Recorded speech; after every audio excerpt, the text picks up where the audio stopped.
Alright, what's up guys? This is Charney here. This is my second video.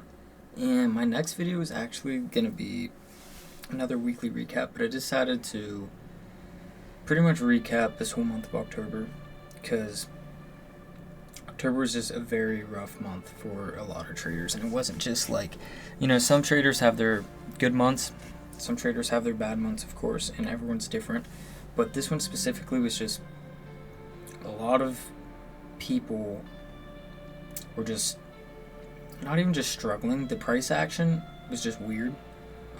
We had the government shutdown, which pretty much put a halt to NFP week, which was just weird. Price action was just moving weird. So I was just gonna pretty much explain to you guys. I have what I wrote down for what I learned in October. I have like 8 or 9 things here, and then I have some examples to show you on the chart of what you could change. Some things I learned at the beginning of October, like honest to God. Today's the 31st. The beginning of October, I don't even feel like I'm the same person at all. It's kind of insane.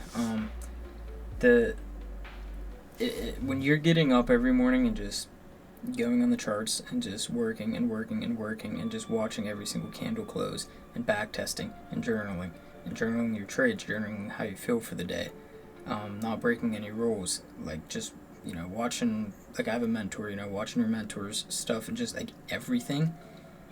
It literally feels like I've been on this journey for like 6 months as it's only been a month. Like, not my whole trading journey, but I'm saying like what I achieved, I wouldn't even say achieved, I'd more say like learned in the last month is what I feel like I should have learned in like 6 months, if you get what I'm saying. And if you do it right, it should be that way. Like, I literally at the beginning of the month, I recommend you guys do this too. Like, if you're journaling your trades, write down what you're doing, obviously, like what you're thinking for the day, like how you think before a trade, if you enter a trade off FOMO, if you enter a trade off, anything. And obviously journal your trades, journal pretty much everything, the time you took it at, is there volume for the trade, this and that. Journal everything. And I actually start journal my days, Monday, Tuesday, Wednesday, Thursday, Friday, and then I'll make a weekly recap of everything I learned that week. And then I'll take those separate days and I'll paste it actually into ChatGPT. And I'll have ChatGPT read those days, and I'll be like, hey, like, look, tell me what I did wrong these days, tell me what I can improve on, tell me where I'm like struggling at pretty much. And it will literally go through, tell you piece by piece. Oh shit. It'll tell you piece by piece like what you need to do, what you need to change. And it's kind of insane because like I did it the first week, the second week, the third week, and now it's on the fourth week. And those first 3 weeks of October, I literally probably never had a rougher trading journey, like ever. I don't even know how to explain it. It was bad. I followed all my rules, but everything was just, I was starting to get into my old ways.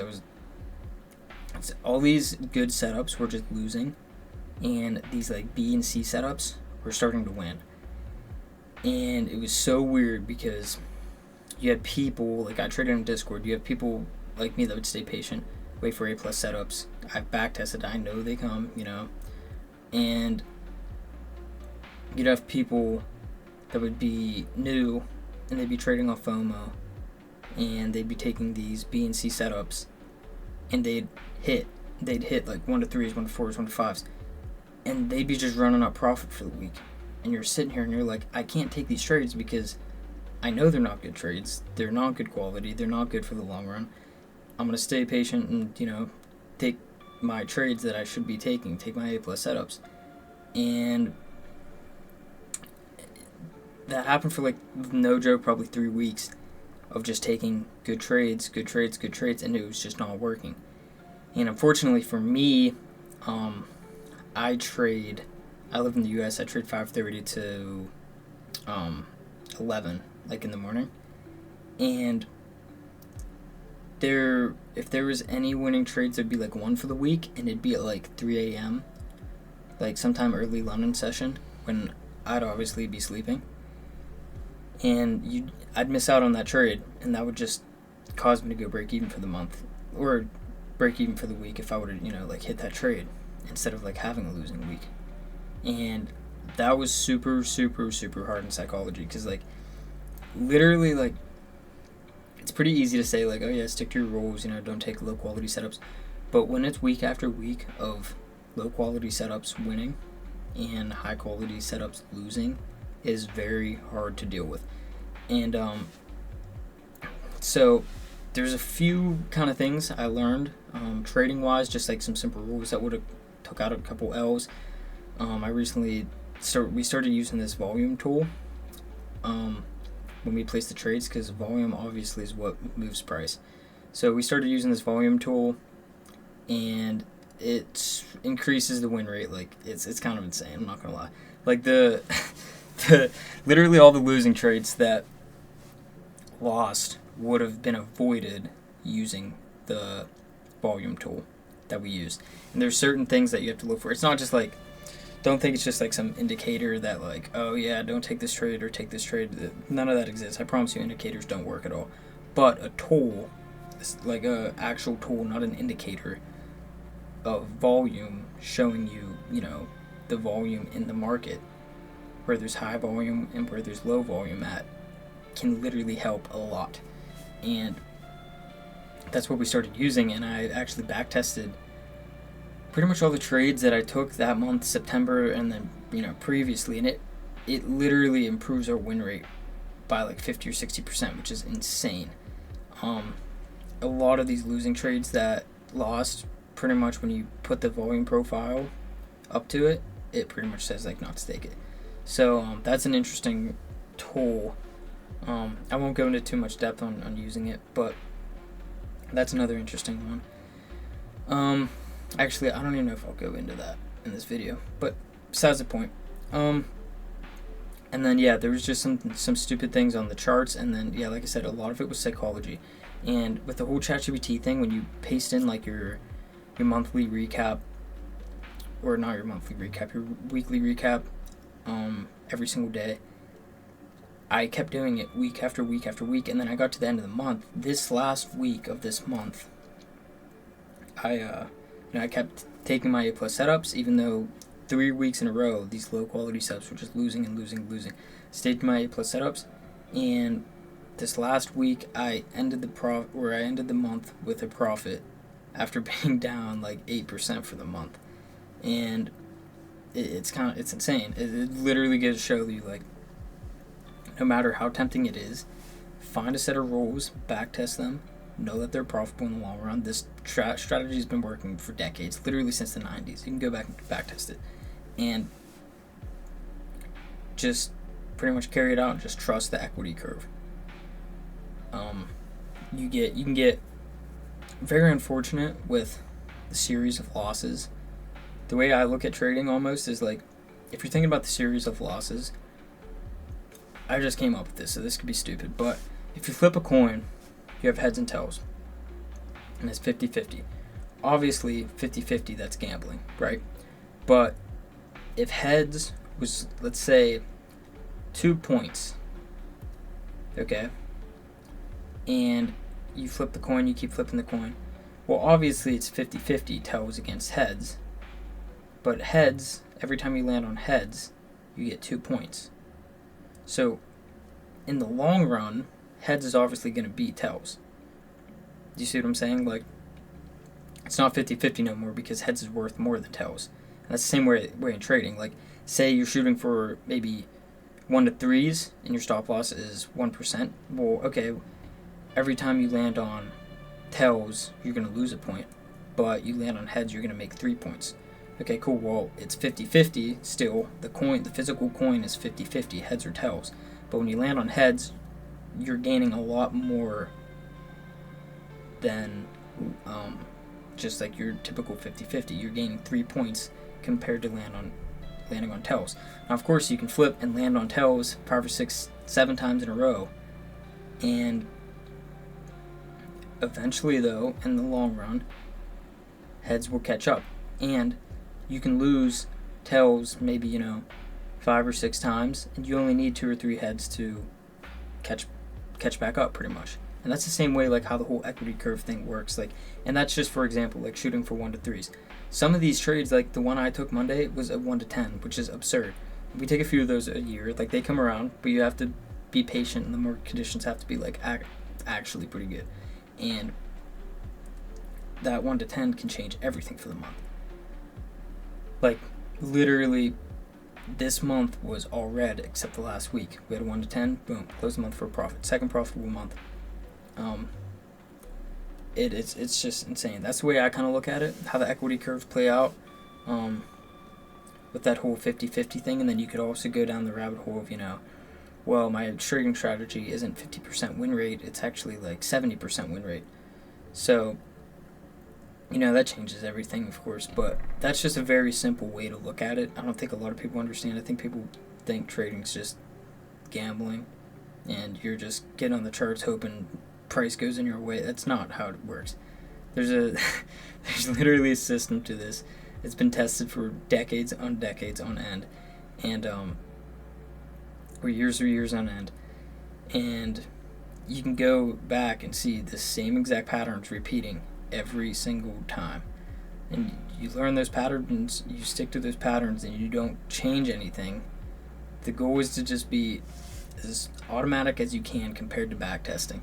You can back test and be like, okay, cool, I'm gonna enter this position here, blah blah blah blah blah, this looks good, cool. You can do that over and over and over again. It's profitable. Well, once you start trading live markets, when you have fear and greed, and maybe you're in a rush, you're driving, something pops up, and you're trying to enter this position, you're not thinking straight.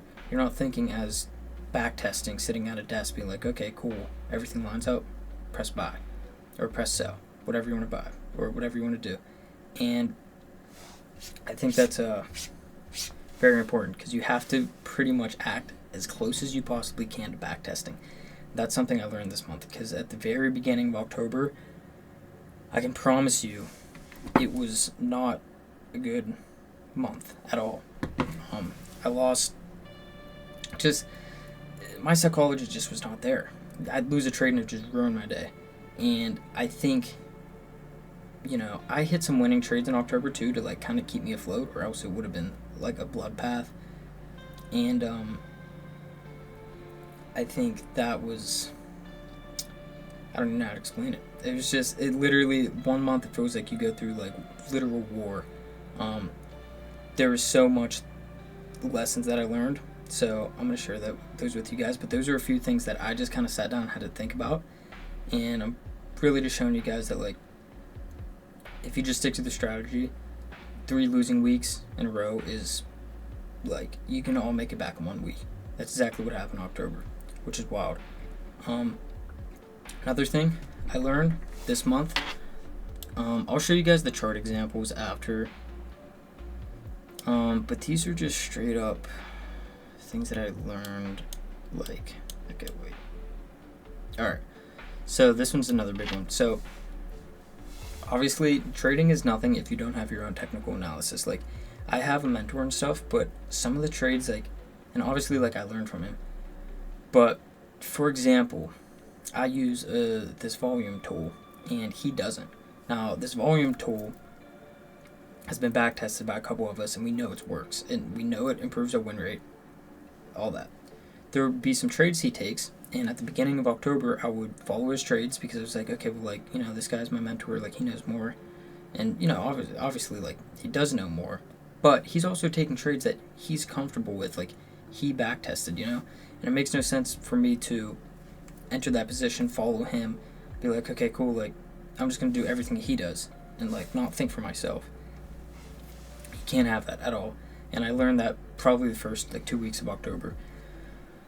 There was a few trades that, like, lost, and before I entered, I kind of knew, like, I was like, these are just bad trades. Like, I just have a bad feeling about this. I don't like this trade at all, and they ended up just losing. So two or three of those trades happened. I was like, all right, you know what? That's it. Like, I'm gonna follow my own analysis.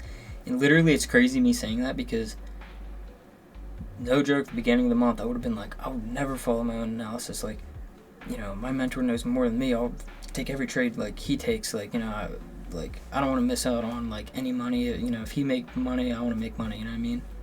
It's not like that at all. I feel 10 times more like in control when you trade with your own analysis and what you see in the market, not what other people see in the market. And I think that was another big thing. That would have cut out about 3 or 4 losses for me for the month. Yeah, like I said, there's just multiple that I even went over one in the last YouTube video. There was a trade on Euro USD that he called, and yeah, again, there was no, I just hit that 1 to 10.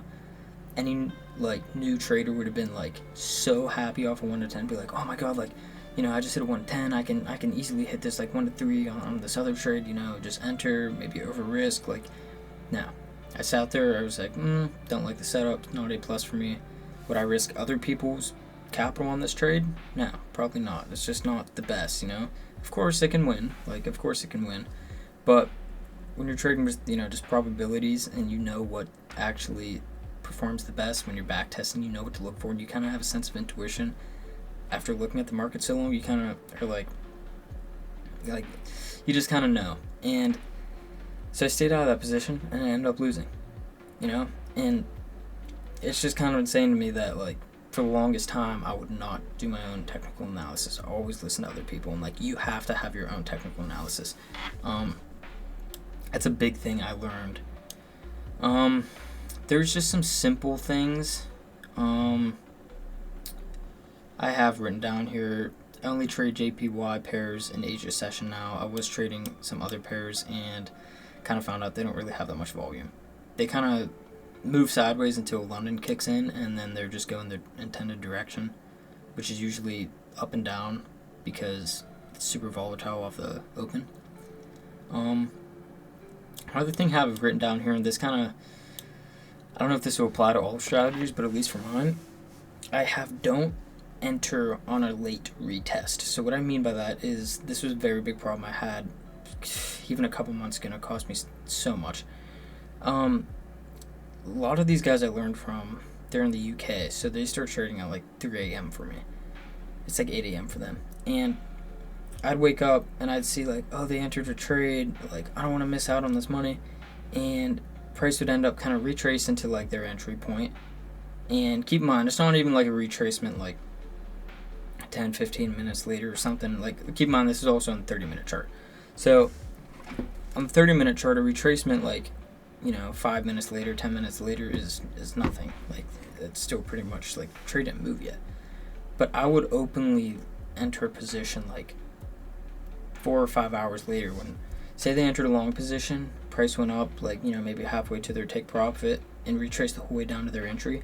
I would literally be buying, and like if it went even lower than their entry, I would be buying, because I'd be like, oh, I can even get like a cheaper entry like than them.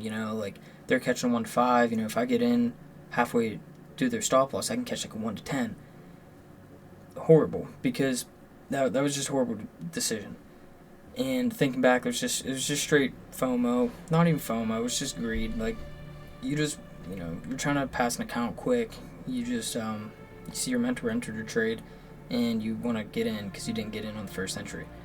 Well, one thing I learned is when price comes back down like that, or back to your entry point, 9 chances out of 10 the win rate of that setup already has degraded by a large amount. We're trading systems where price sweeps liquidity, we're filling in orders, and then we're pushing back into the intended direction. So if price sweeping liquidity, filling orders, and then pushing into the intended direction, and starts to fail and comes back to our entry point, that already lowered the win rate of that trade exponentially, like a lot. And for you to get back like enter that position then when it's a lot lower quality is just horrible position, because I actually don't think I re-entered any of them and they won. Like, literally every single one of them that I re-entered lost. And it took me like 4 or 5 trades to realize that. At the beginning of October, I did like that 1 or 2 times. So again, there was a couple L's that I took. And again, it's crazy to me, like God literally will give you all these, like, I don't even know how to explain it. Like, he'll teach you all these lessons, and it felt like I was never coming out of this trap. Like, it was literally 2 weeks in October, and I was like, I was learning so much stuff, I couldn't even write it all down. Like, it was insane. Like, so much stuff, my psychology, like, every trade, there was just something to journal down.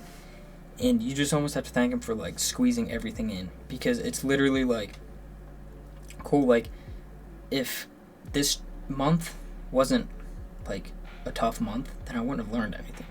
You know what I mean? Like, you only learn on losing trades. Winning trades does nothing for you. Winning trades, you win. You know, if you're a new trader, you feel great. You know, you feel great on the day. You're just super happy. But you don't learn anything. Like, back to back to red days is just non-stop learning. And you kind of have to thank him for, like, giving you all those lessons, and then even at the end of the week or end of the month, when you're still following your rules, kind of just rewarding you and just being like, look, it's all gone, it's all back to break even now. And it's just kind of insane, especially like the strategy to be able to do that is just insane. But that was another reason I lost a couple trades at the beginning of the month. I was really just not using my own analysis. And if my mentor entered and I didn't enter, or I'd like enter late on a retest, which, like I said, just degrades the trade by a lot. Another one I have, let me move my screen here. Just a few things with the volume tool. It's something I'd really have to go into and like teach, and like I said, I don't really want to teach too much right now, because I know these videos aren't going to get any views. I'm just kind of doing this for myself so I can go back and look on it. I'm just pretty much explaining what I learned for the month. So, and I'm also not like, if I was months on end like profitable, then I would have no issue like literally holding webinars and just like teaching people. But I'm sure we're going to do that in the future, just not really at this moment. Don't re-enter on test.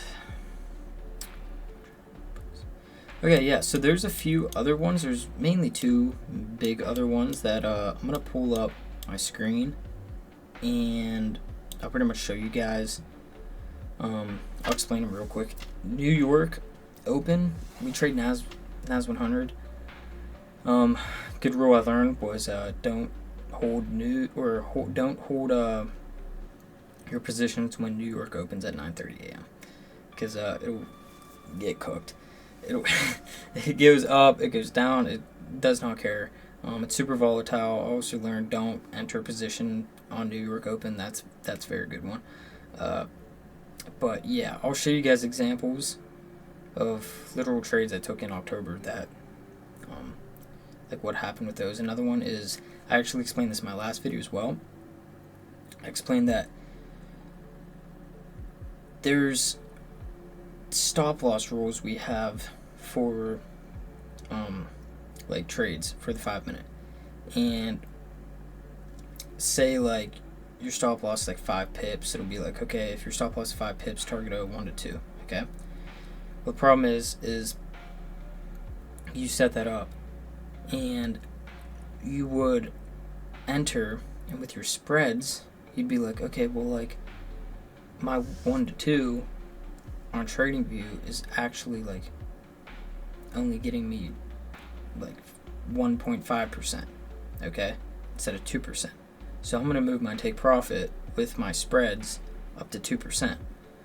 These rules were created for TradingView with 0 spread, like at all. There was 0 spread. So the rules literally created off how big these stop loss and how big these wicks are that tap into the zone on how much price will push up. So these stop loss rules were specifically designed for that. It's not for, hey, oh yeah, like my spreads, got me in a lot higher of an entry. Let me just extend my take profit. That makes zero sense at all. That goes nothing with the rules. That's not even intended in any way, shape, and form. So that was a big thing I was doing. I'm trying to think what else. Yeah, I'll show you guys examples of that. But again, like I lost like 2 or 3 trades off that because I was doing that. And all this stuff is like sticking to your rules, but it's just little key points. Like I said, like don't hold during New York Open. Okay, well like that isn't really like I'm not sitting here like breaking my rules or anything like that. It's just another key lesson learned, and it was just nonstop like that for October. But yeah, I yapped for way too long. I'll pull up a chart. I'll show you guys those 2 main things here real quick. All right, here we are. This is kind of what I was reading off to you guys. Yeah, I don't know why, but I have a tendency to way too long. Right here, don't enter on a late retest. Like I said, if it's coming back, trades win rate already drop a large amount. Follow the trading views price for TP rules. So what I mean by this is a prime example. So first of all, I'll explain to you guys why I took this trade too. So price was trending up, clear structure. You also start to learn each pair almost has its own characteristics. Like for example, like NAS 100, obviously you're always gonna take buys towards NAS 100 because it's just a bullish indice. And start to learn like NAS, like you can take very aggressive entries because it's always fast moving. Like same thing with gold. So like you kind of learn these things like this. A trade like this actually hits a lot of times on GJ. So we have our liquidity here. Now normally, yes, you want to see your liquidity like a nice low like this where price comes down and sweeps it. The reason we took this is because this is still valid. We have a thing that's called 1 candle liquidity, and it's like this. You actually have your low level of small level of liquidity right there, but your main liquidity is right here. Okay, yeah, it's just one big candle, right? Now looking at it, you're like, okay, that's not enough, which it isn't enough. The only way we trade it is if we get a fake out, and you can literally see price came down to this demand zone.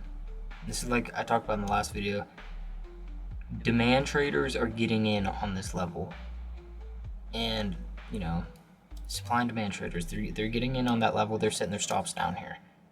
Price gets gives them their entry signal. They take it and boom, straight to their stop loss. Okay, so that's valid, 100% valid take, even though it's 1 candle liquidity, because that goes with our strategy. Like that's what our strategy is built around, is sweeping out orders pretty much, so banks and institutions can get in at a cheaper price and drive price in the intended direction. So this is a prime example, and this was actually a winning trade, right? So well, I got out of break even, but it would have been a winning trade. But anyways, so that's what I showed you guys. Stop loss rules right here said to put your take profit at 2.5, right? Now this is my entry after spreads. So 2.5 is up here, right? Price went up, just missed it, came back down, which I actually ended up just going out of break even, okay? I think we had like news later or something like that. But anyways, if you would have followed the actual trading view entry with 0 spreads, I don't know why this is not logging on right now. Say stop loss right at that wick. If you're going for a 2.5,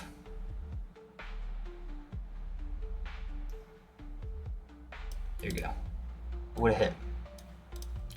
Now, that's easy 2.5% made in what, 25 minutes? 20 minutes? 25, 30 minutes, something like that. I don't know. like, yeah, that's just another simple lesson learned. Like, if you enter with spreads, you're going to be targeting a lot higher position. The problem is yes, like, you know, if you're targeting a 1 to 3, you might only get 2.5% with spreads. It's just something you kind of have to deal with. And I know, like, for challenges, you do kind of have to not necessarily focus on the money, but focus on the percentages. But it shouldn't even cross your mind the dollar amount. Like, me personally, I don't even look at the dollar amount. I just have it all on, like, my trading journals in Notion, and I just have the percentages there. Like, lost 1%, made 3%. It's all percentage. There's $0 signs anywhere. You don't need dollar signs. It's all a percentage game. So if you're sitting there and be like, oh, you know, say your account's passed and be like, I could have made $3,000, but I only made $2,500. Like, and you start trying to push for that $3,000, nah, it's fine. Just literally, you have to follow these rules, just because that's what they're intended to do. The spreads, like, yeah, it is what it is, but everyone has spreads, okay?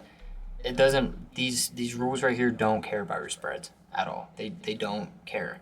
So that's pretty much another lesson I learned is, I think I lost 2. I don't even know if I lost. I think I might break even on them. 2 of them, because if I would have just put my actual take profit at the actual entry instead of including spreads, because I entered and price was volatile and didn't fill me in like till up here. So it's like, okay, well, like 2.5 is up here. Didn't tag you out. So yeah. The other one, I'm trying to do this quick here. Pretty much talked all about this. This is some stuff about the volume tool I don't really want to go over right now, because again, I got to teach you guys the volume tool. No one's even watching this anyways, so I don't really care. I don't really want to do that right now. Don't hold NAS through New York Open. Prime example right here. Clean trade here. Nice break structure to the left. This is what I was talking about in the last video.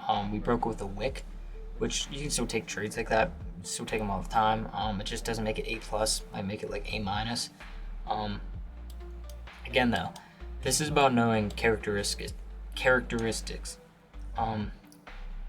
You know, it's gonna look weird saying this now because the trade obviously lost. But even when NAS a lot of times are in these bearish structures like that, and we sweep highs to the left, like just once, and we come back down, you know, sweep our liquidity, get our, like, you know, set up, it can a lot of times just push off and keep going, because like NAS 100s is a bullish index. It's literally been going up for years on years on years. So, and I know obviously that has nothing to do with the 5-minute chart, but at the same time, slightly it kind of does, just because price is always more, you know, moved in that type of direction. So yeah, right here, this was our trade. NAS, something with NAS that's different, it doesn't have TP rules. We target structures, so we target the highs. But yeah, right here, price literally, it was 9.25, yeah. So right here, price closed this 9.25 candle, opened this 9.25 candle, and right here, New York Open. So you can see the 5 minutes before how volatile it is. So maybe if you got out at like 9:20, 10 minutes before, I literally could have closed for like 1.7%. And it's been like, okay, you know, New York's about to open, it's gonna get volatile. I'd rather take my 1.7% instead of trying to risk it for another, what, literally 1% pretty much. So another simple rule right there. And then again, of course, that doesn't just happen once and I'm like, okay, that's a rule. Like, I went back tested it. I seen that, well, I have NAS 100 5-minute backtest results, and every trade, funny enough, that opened at New York Open, like 9:30, lost. So I was like, okay, well, that's probably a good idea. It's just way too risky. So, you know, of course, trades can still win, but if it's that risky, it's just not even worth it. But yeah, that is, I know I yapped a lot in this video, but I hope that was everything. I'm trying to think of anything else. Yeah, I was pretty much just was yapping about all the psychology stuff. It's just crazy. Like, just pretty much stick to your plan. October was again the roughest month I've ever had, and after like learning everything, journaling everything every single day, like when you're taking A+ setups and they're losing, and someone's taking C setups that look absolutely horrible and they're hitting for like 1 to 5 and they're brand new to trading and they're trading off FOMO and they're so hyped up and they think this is so easy, and you know you've been in this for years and those trades are losing. I can tell you that is the hardest thing on psychology. There's nothing harder than this profession, like ever. There will never be, and I know for sure this is the hardest. But that is super hard to deal with in your head. It's super hard to deal with. It's draining when you're literally feel like you're doing everything right and it's just not working. It is super hard. And after pretty much going through October, going through that type of, and I'm not saying November's gonna change, right? It's not like, oh, like calendar changes tomorrow, fresh start, you know, everything's changed. No, you know, some of October's market conditions can for sure carry into November, of course. But what I'm saying is, truthfully, from the bottom of my heart, I feel like if I can get through October, like shit I went through in October, 100%, I can get through anything else, for sure. Yeah, like I said, that was the hardest thing. So many lessons were learned and still came out profitable.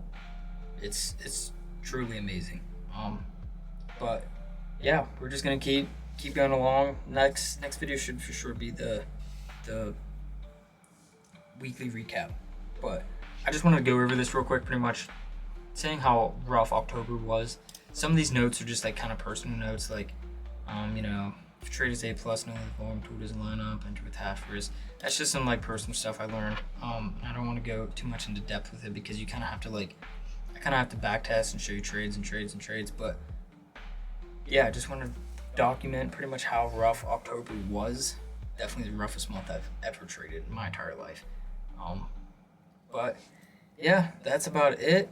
I yapped way too long again, so I said that like 5 times. Alright, that should be about good.